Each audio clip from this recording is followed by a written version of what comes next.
Breaking news చూస్తున్నాం. మాజీ మంత్రి వైసీపీ నేత జోగి రమేష్ పై ఇబ్రహీంపట్నం పోలీసులు కేసు నమోదు చేశారు. మంత్రి నారా లోకేష్ పై అనుచిత వ్యాఖ్యలతో పాటు కులాలు మతాల మధ్య చిచ్చు పెట్టేలా జోగి రమేష్ వ్యాఖ్యలు చేశారని కేసు నమోదు చేశారు. ఈ మేరకు రమేష్ పై పలు సెక్షన్ల కింద కేసులు నమోదు చేశారు ఇబ్రహీంపట్నం పోలీసులు.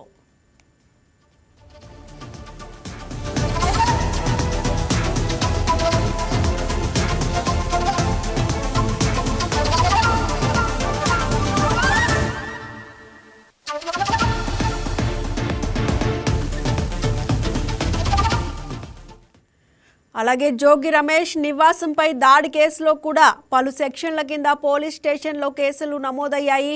ఇక జోగి నివాసంపై దాడిని పరిశీలించేందుకు వెళ్తుండగా జరిగిన అరెస్టులపై సైతం కేసులు నమోదు చేశారు. ఇక ఎన్టీఆర్ జిల్లా అధ్యక్షుడు దేవినేని అవినాష్, నందిగామ మాజీ ఎమ్మెల్యే మొండితోక జగన్మోహన్ రావు, మాజీ ఏఎంసీ చైర్మన్ మస్తాన్ శ్రీనివాసరావులపై కేసు నమోదు చేశారు.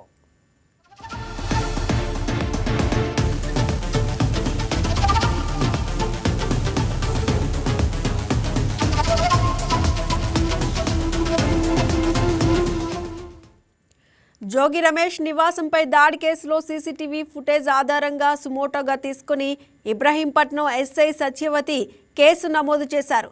అలాగే తెలుగుదేశం వైసీపీ నేతలపై కూడా కేసులు నమోదయ్యాయి. జోగి రమేష్ నివాసంపై దాడి కేసులో టీడీపీ కార్యకర్తలు కాకి నాగరాజు, గణపతి, మేసిపాము బాబురావుల పేర్లు కూడా నమోదయ్యాయి.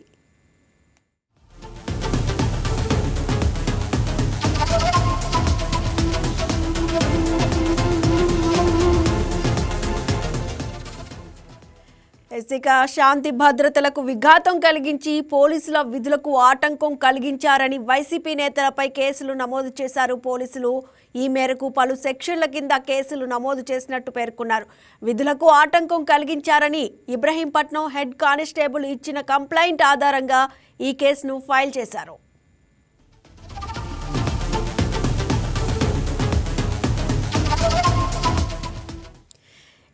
ఇదే అంశానికి సంబంధించి మరింత సమాచారాన్ని అందించేందుకు మా కరెస్పాండెంట్ బిందు ఉన్నారు.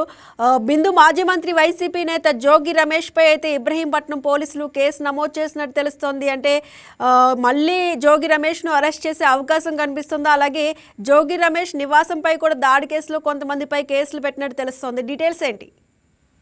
రైట్ సుష్మా, మాజీ మంత్రి వైసీపీ కీలక నేత జోగి రమేష్ పై ఇబ్రహీంపట్నం పోలీసులు కేసు నమోదు చేశారు. అంటే నిన్నటి నుండి చూసుకుంటే జోగి రమేష్ ఇంటి దగ్గర జరిగిన ఏదైతే దాడులు ఘర్షణలు చోటు చేసుకుందో దానికి సంబంధించి మళ్ళీ ఆయన అంటే ఏపీ మంత్రి నారా లోకేష్ పైన కొంచెం తీవ్రమైన అనుచిత వ్యాఖ్యలు చేయడంతో పాటు కులాల మధ్య మతాల మధ్య కూడా చిచ్చు పెట్టే వ్యాఖ్యలను కూడా చేశాడని చెప్పుకోవచ్చు. ముఖ్యంగా ఈ కేసు కూడా నమోదు చేయడం జరిగింది. నిన్న జరిగిన ఏదైతే జోగి రమేష్ ఇంటి దగ్గర ఉన్న దాడులు జరిగినాయో, అంటే వారి ఇంటిని మంట పెట్టడం, ఇవన్నిటికి సంబంధించి ఇబ్రహీంపట్నం పోలీస్ స్టేషన్ లో అయితే పోలీసులు కేసు నమోదు చేశారు. ఇంకా ఏపీ మంత్రి నారా లోకేష్ పైన కూడా కొన్ని వ్యాఖ్యలతో పాటు అదేవిధంగా కులాల మతాల మధ్యలో కూడా చిచ్చు పెట్టే విధంగా అయితే జోగి రమేష్ మాట్లాడారు. అంటే ఐపీసీ సెక్షన్స్ కింద కూడా కొన్ని కేసులు నమోదు చేశారు. మనం 2 రోజుల క్రితం చూసుకుంటే అంబటి రాంబాబు ఎలా అయితే సీఎం చంద్రబాబుని అనుచిత వ్యాఖ్యలు చేశారో అదేవిధంగా మళ్ళీ జోగి రమేష్ కూడా అదే వ్యాఖ్యలు చేశారు. అంబటి రాంబాబు వ్యాఖ్యలు చేసిన తర్వాత నేను ఇలా చేయలేదు, ఇలా మాట్లాడలేదు, కానీ వేరేలాగా మాట్లాడానని సంజాయిషి ఇచ్చుకోవడానికన్నా ప్రయత్నించారు. కానీ జోగి రమేష్ ఇంకా ఎవరైతే వైసీపీ నేతలు ఉన్నారో మరియు ఇతర ప్రజల్ని కూడా రెచ్చగొట్టే ధోరణిలో అయితే మాట్లాడడం జరుగుతుంది. నిన్నటి నుండి ప్రెస్ మీట్లు పెట్టి, తిరుపతిలో ప్రెస్ మీట్ పెట్టి ఇదే విషయం గురించి ప్రస్తావించారు. అదేవిధంగా ఈ రోజు 11ంటికి ప్రెస్ మీట్ పెడతామని కూడా, అంటే జోగి రమేష్ వారి యొక్క నివాసం దగ్గరే నిన్న జరిగిన ఇష్యూ కూడా ప్రెస్ మీట్ పెడతామని కూడా చెప్పడం జరిగింది. ప్రస్తుతానికి అయితే ప్రెస్ మీట్ కి సంబంధించి ఎటువంటి ఆచూకీలు లేవు. ప్రస్తుతం ఆయన అంటే అజ్ఞాతంలో ఉన్నారని కూడా చెప్తున్నారు. అయితే సెక్షన్ కింద పోలీస్ స్టేషన్ లో కేసులు నమోదయ్యాయి. ముఖ్యంగా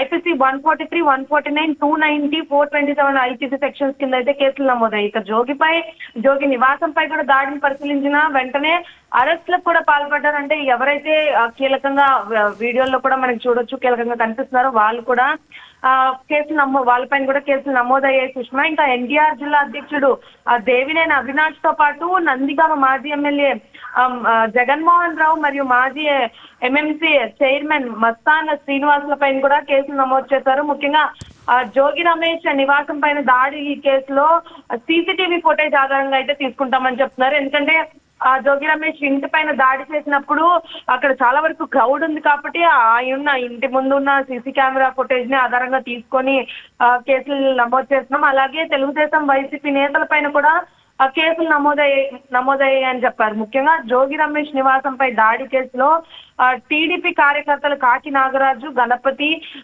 మరియు బాబురావుల పేర్లు కూడా గట్టిగా వినిపిస్తున్నాయని చెప్పుకోవచ్చు. వారిపైన కూడా కేసులు నమోదవుతున్నాయని కూడా చెప్తున్నారు. అదేవిధంగా శాంతి భద్రతలకు సంబంధించి అక్కడ అంటే నిన్న జరిగిన ఘర్షణలో చాలా మంది విస్తృతంగా విరుచుకుపడ్డారు అండ్ వాళ్ళ ఇల్లు కూడా కాల్చేస్తున్న నేపథ్యంలో ఇటువంటి వైసీపీ నేతలపైన కూడా కేసులు నమోదు చేశారు పోలీసులు. అయితే ఈ మేరకు పలు సెక్షన్ల కింద కూడా కేసులు నమోదు చేసినట్లు పేర్కొంటున్నారు సుష్మా. విధులకు ఆటంకం కలిగించకుండా కూడా అంటే ముఖ్యంగా పోలీసులకు సంబంధించి నిన్న చాలా వరకు వారు ప్రయత్నించినప్పటికీ కూడా ఎవరు ఆగలేని పరిస్థితి కనిపించింది. దాడి చేస్తూనే ఉన్నారు, విరుచుకు పడుతూనే ఉన్నారు. రాత్రి దాకా ఈ ఘటన కొనసాగింది. మొన్న అంబటి రాంబాబు ఇంటి దగ్గర నిన్నైతే జోగి రమేష్ ఇంటి దగ్గర జరిగిన ఈ తీవ్రతను పరిగణలోకి తీసుకొని ఎవరైతే దీనిలో ఇన్వాల్వ్ అయి ఉన్నారో వారందరి మీద కూడా కేసులు నమోదు చేసే ప్రయత్నం చేస్తున్నారు. అయితే బిందు మీరు చెప్పారు ఈరోజు ప్రెస్ మీట్ పెడతామని చెప్పారు నిన్న జోగి రమేష్ అని చెప్పి, ఇప్పుడేమో ఆయన ఏ రకంగానూ స్పందించట్లా, అంటే మళ్ళీ అరెస్ట్ చేస్తారనే భయంతోనే ఆయన అజ్ఞాతంలోకి వెళ్ళారని అనుకోవచ్చు. అంటే వాళ్ళ పిఆర్ టీమ్ కానీ ఏం చెప్తున్నారు, కాంటాక్ట్ చేశారేమో? ముఖ్యంగా జోగి రమేష్ అయితే నిన్న ప్రెస్ మీట్ ఈ రోజు 11 గంటలకైతే వారి యొక్క క్యాంప్ ఆఫీస్ దగ్గర ఇబ్రహీంపట్నంలోనే ప్రెస్ మీట్ పెట్టబోతున్నాము. దీనికి సంబంధించి కీలక వ్యాఖ్యలు కూడా చేస్తామని కూడా నిన్న చెప్పడం జరిగింది. అదేవిధంగా అందరూ ఈ రోజు జోగి రమేష్ ఏం మాట్లాడతారని ఉత్కంఠగా ఎదురు చూసే ఈ తరుణంలో ఆయన సడన్ గా అయితే ప్రెస్ మీట్ కి సంబంధించి ఎటువంటి ఇన్ఫర్మేషన్ లేదు. ఇప్పటికైతే ప్రెస్ మీట్ ఉందో లేదో కూడా తెలీదు. ప్రెస్ మీట్ కి సంబంధించి ఒక్క ఇన్ఫర్మేషన్ కూడా లేకుండా ఆయన ముఖ్యంగా ఇక్కడ లేరు, అంటే ఇబ్రహీంపట్నంలో లేరు, అజ్ఞాతంలో ఉన్నారు. ఆయన ఎటువంటి ప్రశ్నలకి కూడా సమాధానం ఇవ్వననే చెప్తున్నారు. అంటే సమాధానం ఇవ్వబోము ఇప్పట్లో అని కూడా చెప్తున్నారు. అంటే ప్రెస్ మీట్ కి సంబంధించి ఇప్పుడు ప్రెస్ మీట్ పెడితే ఖచ్చితంగా ఆయన ఏపీ మంత్రి నారా లోకేష్ మీద చేసిన వ్యాఖ్యలకి ఖచ్చితంగా సమాధానం చెప్పాలి. అదేవిధంగా టీడీపీ నేతలపైన కొన్ని కీలక వ్యాఖ్యలు కూడా చేశారు. ఆ వ్యాఖ్యలకు కూడా ఆయన సమాధానం చెప్పి తీరాల్సిందే సుష్మా. దానికి సంబంధించి ఏమన్నా ప్రెస్ మీట్ ఆఫ్ చేసి అంటే సమాధానం చెప్పాల్సి వచ్చిద్దేమో అని చెప్పేసి ప్రెస్ మీట్ పెట్టకుండా ఆపారు కూడా మనం ఆలోచించాలి Sushma. Right, thank you Bindu.